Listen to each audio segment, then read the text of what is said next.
kufika Marekani. Asante. Lakini sasa nini haswa imekuleta Marekani? Well, tumekuja Marekani kwa ziara rasmi ya bunge la kitaifa la Kenya, na wakati tumemaliza shughuli za ya bunge tukakuta kwamba Wakenya ambao wanaishi hapa, ambao tunaita Wakenya wa diaspora, wanahamu sana kwamba kusikiza sisi viongozi wao, na pia wanahamu sana kusikiza mambo ambayo yanahusu chama mpya ambayo inalete msisimuko katika Jamhuri ya Kenya, inaitwa UDA. Hiyo chama ni chama ambayo tumeanzisha hivi majuzi, na ni chama ambayo itatumika kwa sisi wengi, pamoja na pia naibu wa rais ambaye anawania kiti cha urais katika Jamhuri ya Kenya. Kwa hivyo tukasema hamna haja ya kurudi nyumbani haraka wakati tumemaliza shughuli. Wacha tufanye ile wazungu huwa wanaita to kill two birds with one stone. Kwa vile tuko tayari Marekani, tuzunguke, tusalamie wa Kenya, tusikize maoni yao, tuwape pia sera za chama cha UDA na maono ambayo tunaona kwamba ni kwa nini tunasema heri tumchague William Ruto awe rais wa Jamhuri ya Kenya. Ni kwa sababu ya utendakazi wake, ambayo popote ambapo ametenda kazi kama waziri, kama mbunge, kuna mfano mema ambaye ameiacha, na Jamhuri yetu ya Kenya inahitaji sana uongozi bora. Ndipo tumesema katika chama cha UDA kwamba msingi wetu wa kuinua uchumi na kufufua uchumi katika taifa la Kenya, tutatumia ile tunaita bottom up, yani tutaanzisha chini tukienda juu, sio juu tukiteremka chini. Tujali maslahi ya wale ambao hawana namna nyingine ya kufikiwa kwa serikali. Mara nyingi wanatumiwa tu kupiga kura. Ndio maana tumesema safari hii lazima hii kazi ambayo udharauliwa ya mkokoteni, hii kazi ambayo udharaulia, unaona mtu anauza miwa barabarani na anasukuma wheelbarrow yake, mara nyingi hao watu huwa wamekodesha hiyo wheelbarrow sio yao. So anaambiwa na mtu wheelbarrow utalipa shilingi 200 jioni ukimaliza kazi. Anaenda pale anakatakata miwa, anauza, jioni analipa wheelbarrow. Huyo mtu ukimpa wheelbarrow yake, amepata hiyo shilingi 300 ama 200, alishe watoto wake, aweke katika hazina, aweze kulipa karo ya shule na kusaidia wazazi. Na hivyo ndio tunaona kwamba tutakuwa tumesaidia Wakenya wengi kwa namna hiyo. Asante sana mheshimiwa. Mmekuwa kwa chama kubwa ya Jubilee. Na wakati mlikuwa mnachaguliwa mwaka 2013, mlisema kwamba mtaweza kupea Wakenya, especially youth, you'll create job opportunities, 500,000 every year. What really happened ya kwamba sasa you are trying your level best to deassociate yourself from the president? Well, one thing that should be very clear is that when you are in a vehicle, and should anything happen that is not good or bad even, always it is the driver of the vehicle. The driver of the Jubilee vehicle is President Uhuru Muigai Kenyatta. We started very well in 2013. We did a lot of things, and that time we were in different political parties. He was running TNA, we were running URP, but we were in a coalition agreement. Then in 2015, 2016, we started negotiations and said, what are the problems that affect us politically as Kenyans? And we said, our biggest problem is tribalism. Our biggest problem is tribal political parties. When you looked at TNA, you saw it as a Mount Kenya region party. When you looked at URP, it looked like a pastoralist party and Kalenjin because of William Ruto. So we said, let us come together. And we spoke to many other political parties, and they agreed, and we collapsed those parties and formed the Jubilee movement. And we did very well. But somewhere along the line, President Uhuru Kenyatta, after the 2017 elections, decided to change his style of doing things. He decided he was going to have a monologue kind of arrangement, whereby he was the only one who knew what needed to be done, and there was going to be no consultation with those of us who are members of Jubilee, those of us who are believed in his ideology, and that is why we voted for him. And then we lost track. We actually we slid off the track, and we thought he would notice that we slid off the track and bring us back onto the main road, but we kept on sliding, and now we landed in a ditch. And that is why Jubilee, as you said, was It's in the past tense, was a very huge party. Right now, they cannot even bring up to 20 members of parliament. And this is a political party, my good friend, which has 172 members of parliament elected in the National Assembly. Absolute majority. It has never happened in the history of the Republic of Kenya, multipartyism, that a single political party has that majority in parliament, likewise in the Senate, and even in the county assemblies, and even in the Council of Governors. So our party leader took us off the track. He left the political party to be run by fellows who were serving their own selfish interests. And it is actually sad that Jubilee is just dead. It's actually sad that Jubilee is dead, and with that, a lot of the promises that we gave, because rather than focusing on job creation, rather than focusing on delivering on the promises we made, our party leader and his handshake partner decided that the biggest problem Kenyans had was the constitution. I am a legislator. I have no problem whatsoever with the current constitution. I believe we have major problems, bigger problems, and we spend a lot of money and time and resources on this BBI story that really had nothing to benefit Kenyans, but it was camouflaged in a way to benefit the tribal kings, and that tribalism that we were trying to get rid of. But we thank God that Kenyans saw through it. We resisted. Kenyans saw through it, and they were with us. Majority of Kenyans were with us. And as we speak, BBI has been set aside by the courts. We pray that the appeal, once they give their ruling towards, I think, 28th of next month, August, we hope the ruling will be favorable to bury BBI where it belongs. And in that process, then we went through a lot of intimidation. We went through a lot of intimidation. As we speak today, a member of parliament was arrested in his home in Nyeri and driven at very high speeds all the way to the DCI headquarters in Nairobi. No charge sheet has been prepared. They just want to dramatize the arrest and put him in up to Friday. I don't know to whose benefit. I don't know why people think that when a member of parliament, you arrest him and he sleeps up to Friday. Honorable Rigathi Gachagua is a man who has been around. He was President Uhuru Kenyatta's PA in 2002 when we were then campaigning for President Uhuru to be president under Kanu, and we worked very closely with him. So we are now seeing that they haven't learned yet, because there have been other members who have been arrested. They have come out stronger. They have not broken, their will has not been broken, their focus has not been dented.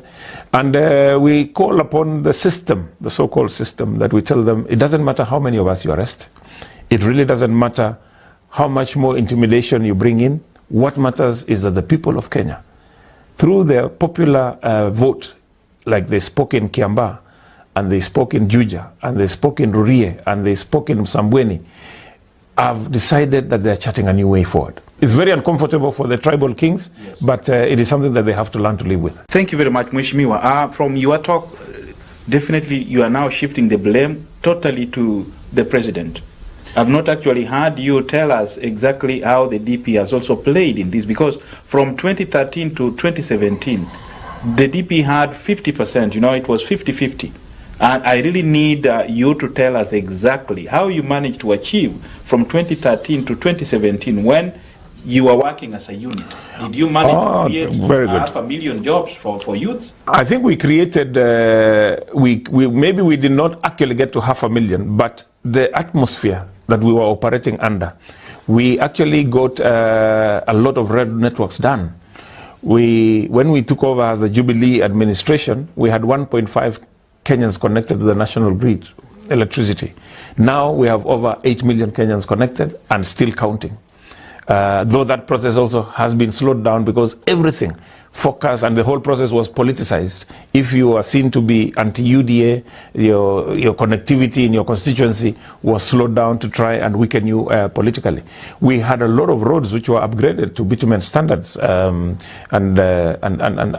Kenyans are happy now. They are able to move around. In fact, the other day when we had the safari rally, traditional areas like even some areas in my constituency and my county was in Gishu where we'd have the safari rally. Most of those roads are now tarmacked. They are no longer appealing for safari rally because they are tarmacked. So we achieved a lot as a Jubilee administration when we were working together. But when we started, the president changed his working style. I think everything came to a standstill. Thank you very much, Mheshimiwa. We need now you to give us specific, especially where the deputy president is coming from, Rift Valley. Are there new industries which were created due to the working relationship with the president before 2017 when things actually went south? We have no new industry that was created, but we have had the revival of the Rivertex factory, which employs over 8,000 Kenyans, and it is now fully operational. We've had, of course, the road network. We've had the electricity connectivity. We've had a lot of our youth joining TVET colleges where they're learning a skill and are able to be self-employed once they finish their training. And we've had a robust diversification in terms of agriculture. We have seen now we're shifting from traditional growing of maize and wheat to growing avocado, growing coffee, growing macadamia, which are actually international selling crops, and that way our farmers will get better profits. So we have seen transformation in the agricultural industry, though the government support on all this has gone down. We don't see any more government subsidy, and these are things that we really hope that the next government will come from the bottom-up approach, will be able to activate. Will be able to activate and capture those things that affect Kenyans directly, so that when we discuss, if Kenya, at the rate at which we have borrowed, if that money we had borrowed was not put into capital-intensive projects, if it was put into agriculture, which employs maybe 80% of Kenyans, then we would have felt it. We would have no problem. We would not feel the burden of repaying that loan because we have money in our pockets. It really doesn't make sense to have highways, mega highways and all, and you have no money in your pocket. I'd rather spend money in the traffic jam, but I have money to feed my family. The most important thing that we need to focus on now as a country is really how do we get Kenyans to be able to make ends meet. Thank you very much, Mheshimiwa. A few years ago, there was a meeting in Eldoret whereby farmers, especially from the Rift Valley belt, blamed the leadership from bottom to the top in Rift Valley, claiming that you leaders are the ones actually who are letting them down. And they really castigated you so much. So what's your take on that? Well, that was a highly political move, and I'm happy you have asked that question. It was a highly political move. It was nothing but politics, because the same people who are making all that noise are now in positions of leadership in the agricultural sector, and the agricultural sector is at its worst ever since we became a country, Kenya. The agriculture sector is doing so badly. Government has totally ignored the agricultural sector, totally. And it is actually by the grace of God that we are operating. This year we have had a drought. The rains have delayed. It's just now that it has started opening up. It will salvage some crops somewhere else. Others have made total losses. So it is actually very important for us that we say that what went on at that time was purely politics. Thank you. We never involved ourselves in importation of maize. We never involved ourselves in the selling of fertilizer. It was purely politics. And you want to tell me that right now, as we are speaking, there are no maize in granaries in farmers' homes? We have, of course, we have maize, and the prices have been very bad. A lot of farmers have maize in their stores. So what's the problem then? They haven't sold. Are you sure that there are no cartels actually doing that? No, there are no cartels. In fact, for your information, yes, what they did, a lot of those gentlemen and ladies who were actually sued and taken to court, because it was claimed that they delivered more maize than they could prove that they grew them from their farms.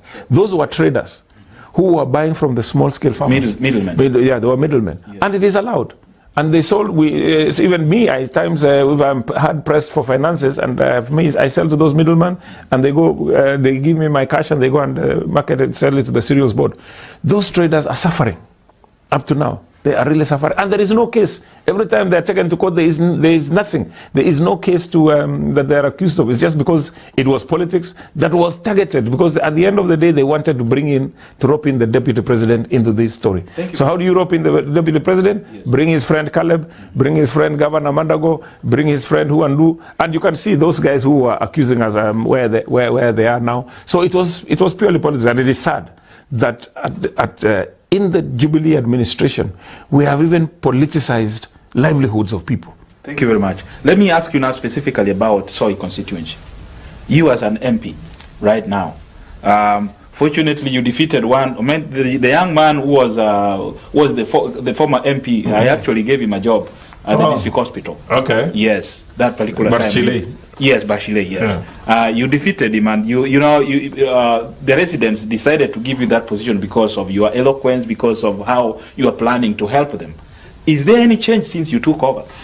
Oh, there's a lot of change. There's a lot of change in and we can go on the ground and then we can go on the ground and see. Okay, there's a lot of transformation there. Yeah. When you send your team, in fact, what you do, yes, send them and don't tell me.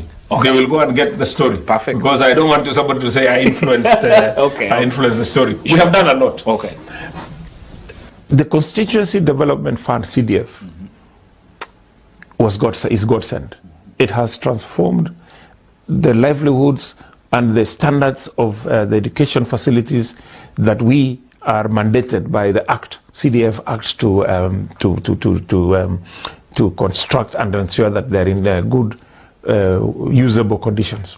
We now in Soy constituency, when I took over, I had some secondary schools, actually many, which did not have laboratories. Some of them were day schools. Some of them would actually the students would trek about 5 or so kilometers to a neighboring secondary school to be able to borrow and use the facilities, laboratory facilities. So we sat down with my CDF committee and we said, listen, let us stop everything else and ensure that every secondary school in Soy constituency, however small, however big, has a modern laboratory. I'm happy to say that in my term, we are now at the tail end of finalizing the final laboratories. And we are happy that that will transform our students so that when they are doing their exams, if you are in whatever small school, when the students in Alliance High School are doing their exams, you're also doing your exams in a comfortable and well-equipped laboratory. So that is one of the things we have done. We have built a lot of classrooms. We have renovated a lot of old schools. We enhanced the electricity connectivity the first 2 years before we got into this slowdown by the handshake. We still have a lot of work to do. We cannot complete all the work. Of course, not everybody 100% will feel that we have done what was needed, and that is the nature of the game we are in politics. Our road network is not that bad. We have a road network that is actually quite motorable. We have 1 or 2 roads where the contractor get delayed, but now that has been sorted out. We hope the contractor will be on site so that they can be upgraded to bitumen standards. And we are happy also that the education standards have gone up. When we look at the results from our primary school children, secondary school, we send a lot of students to university this time around, and a lot of them opted not to go to university first, but to go to TVET colleges to learn a skill and then later on pursue their degree courses, and which is something that is very encouraging. The most important, of course, is that we've had a peaceful working environment. Peace is very paramount for any leader. Ensure that especially when you're leading in a cosmopolitan constituency like Soy and a county like Uasin Gishu, it is very important that you maintain all communities at the same level so that nobody feels left out. Thank you very much. Mheshimiwa, you are coming from a very cosmopolitan constituency. You understand that. And right now, from reliable sources, we've heard that you want to be the executive of the county. What plans do you have for the county? Well, I am happy that I'm here in the US and I have seen a lot. I was in Texas and I went to see their ranches and I looked at the way they do their things. I had a meeting with the members of the East Africa Chamber of Commerce and we were discussing on what products they can buy from Kenya. one of the key products that they actually would love to buy from Kenya are things like avocado, coffee, and macadamia. It's a big thing. And I think we want to transform Uasin Gishu, being an agricultural country, being an agricultural county, and a county that has, I think, the best climate, I would say, in the world is in Uasin Gishu. We want to transform now our way of doing agriculture to make sure that our farmers get profit.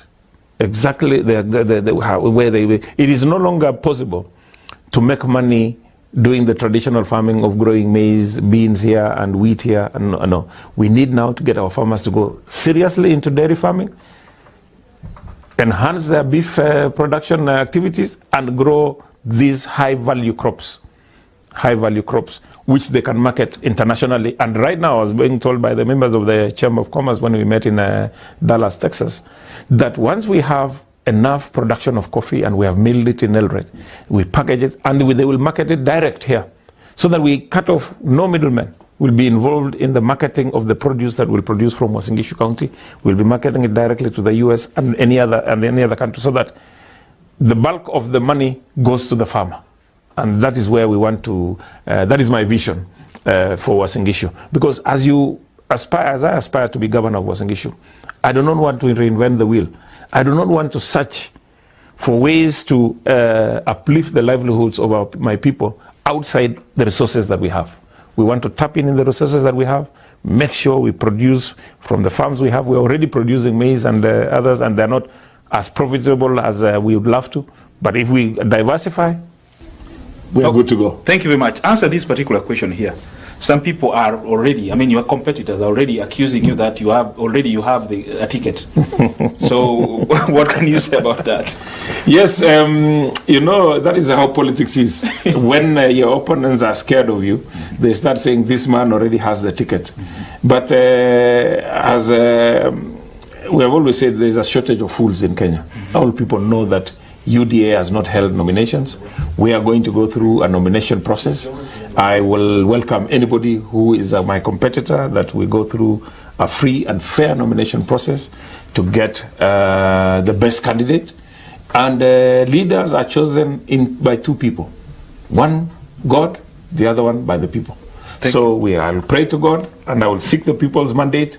And if it is me who God blesses, then I will be the next governor of Uasin Gishu County. Thank you very much. Now, Mheshimiwa, because of time, let's reduce the questions. We'll continue discussing more time. Even if you go back to Kenya, we'll look for ways and means actually for you to come to our shows. So there's this question here now directly from the diaspora. What is the DP bringing on table for the diaspora people? Yes, that is a very good question, because for a very long time, the diaspora constituency, let me call it a constituency, which in terms of remittance, financial remittance back to Kenya, are a very significant part of the economy. They have not been treated the way they should be treated. They have not been given the attention that they do, that is required of people who participate in the well-being of fellow Kenyans, and a lot of them. I know there are millions of Kenyans who depend on their brothers and sisters who are in the diaspora. One of the key things that we are going to do as a party of UDA is that once we form government, we shall have the ministry that will be in charge of diaspora affairs, so that you have a particular ministry that handles diaspora affairs. The second thing that we would like to push is that when we have nomination slots, we would like to have one nominated senator and one nominated member of parliament, and we will observe, of course, the gender balance, to be nominated from the diaspora family, from the diaspora constituency, so that whenever you have issues, those people, those who have been nominated, can come and present them in parliament. We'd also want to have all the county governments to have a section whereby their members of that county who are in their diaspora have a desk whereby they can bring in their issues. And especially, we want to protect the diaspora constituency from being conned by people who don't want to work hard for their money, and they will tell you, we have a land here that is selling, we have a house here we are selling, and they will sell you air. We know a lot of people in the diaspora are now having issues with the people who have conned the money. They have some who have been in court for about 11 years, and you can imagine being in court you are in the US, you have a court case going on in Nairobi, you are told the hearing is coming up next week, you travel, and then when you get there, you're told the judge fell sick. The case is, so we want to actually have a way whereby we can protect the diaspora investments. Make sure that if there are any litigations to be done, it should be exhausted by the time you are investing. It is on a clean business. And I think we have work in progress. I know one of the key things that the diaspora family would love is the want to vote, and that is very important. That every Kenyan, wherever they are, should be allowed and should be able to exercise their vote, at least even for the presidential. Sure. So I think it is something that when we go back home, we are going to task IEBC. We are going to ask them what has happened, if the people in diaspora can vote. The other issue that I know happens here with the diaspora from a meeting even we held yesterday, you were present, is the issue of passport renewal.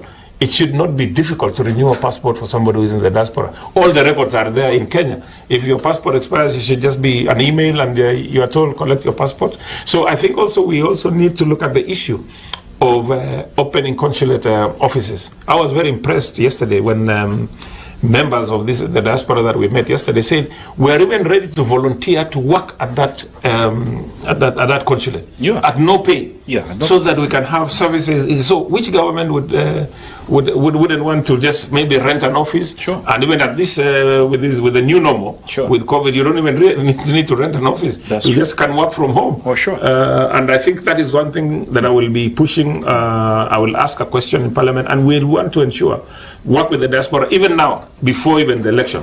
Whatever we can do now, we will do. We are available to ensure that we enact the necessary laws, legislature back home, so that we can have the diaspora more comfortable than they already are. Thank you very much, Mheshimiwa. The last question. You are the mouthpiece. Let me just say specifically that people have actually now decided to say that you are the mouthpiece of the DP. I don't know whether you'll take that tag, but I mean, that's what people say. You are the vice chairman you are the vice Deputy Secretary General of Jubilee, and that is a topmost position in a party. And right now, people are really wondering, especially the youths, that what you are promising the youth are wheelbarrows. I mean, are you going to distribute wheelbarrows in Kenya, throughout Kenya, or you are looking for other means and ways of uplifting the living standards of Kenyans? Well, one thing is, I am not the official spokesman of the Deputy President.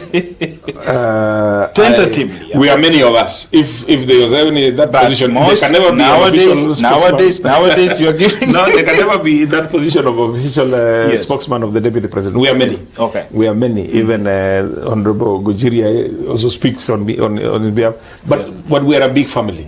We are a big family.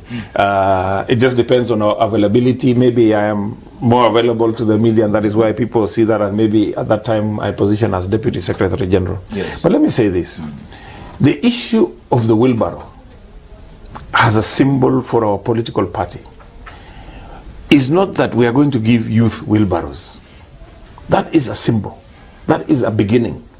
Wheelbarrow has been used in every home. However rich you may be, there has to be a wheelbarrow in your home because it has a purpose.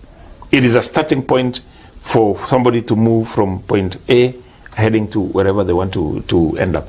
And this party symbol has caused a wave in the Republic of Kenya. Everybody now is talking about the wheelbarrow, either positively or negatively, which is a good thing.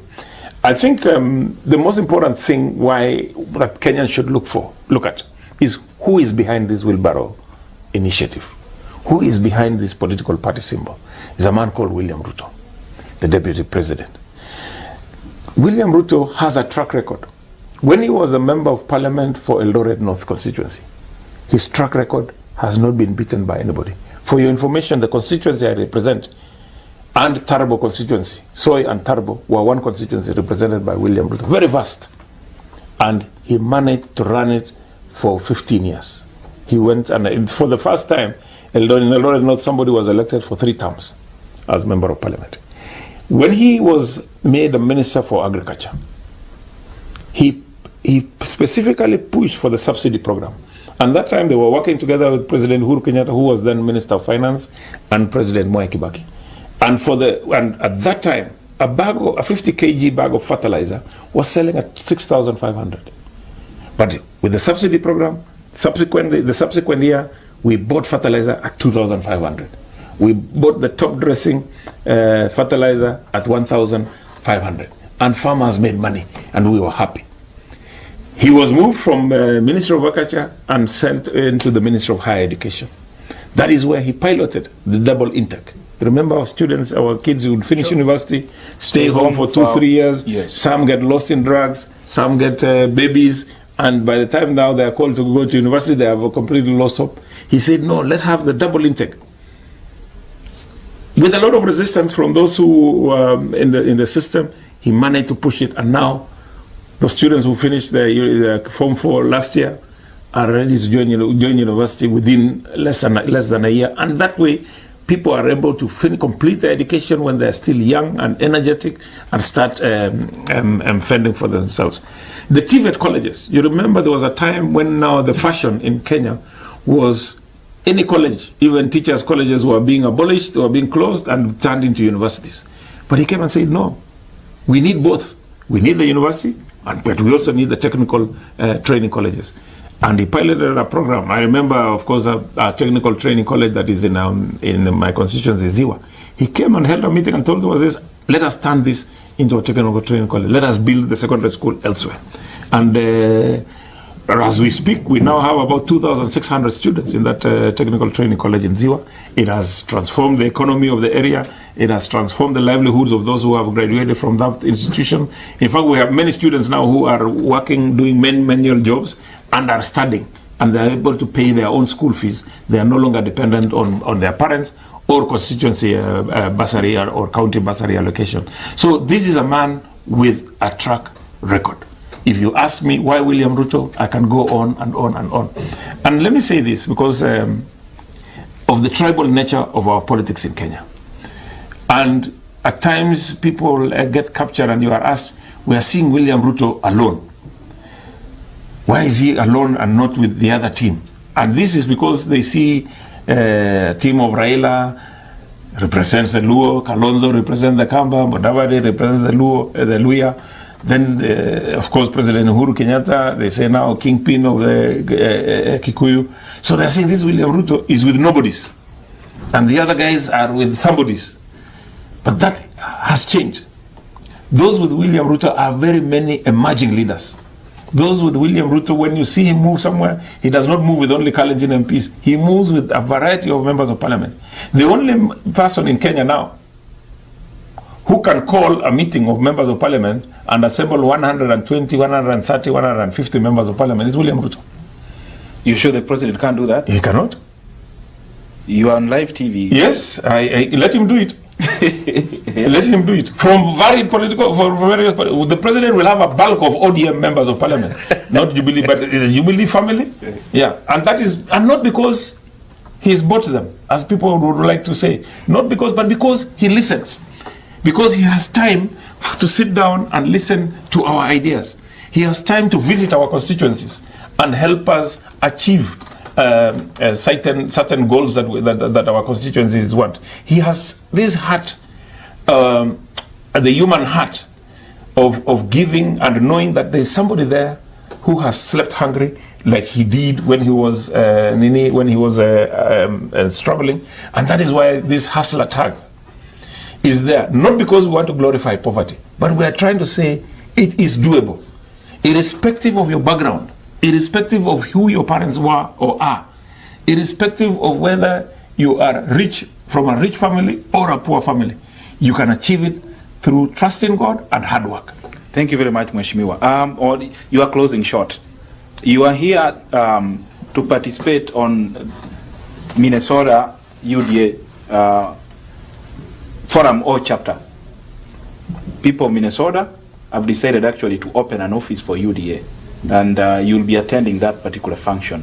What do you tell the leaders, and what do you tell people in diaspora about opening UDA chapters across the globe? Well, I think I'm actually, I I don't know what is going on.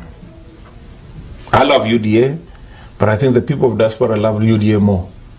And that is very, very encouraging. I have been in politics since 1988 when I first voted. That's about 33 years ago. But I've never seen this kind of enthusiasm, this kind of love, this kind of need to be involved in a political movement, the way I am seeing with, I think ODM managed to achieve some mileage with the diaspora, but I think UDA is at another level.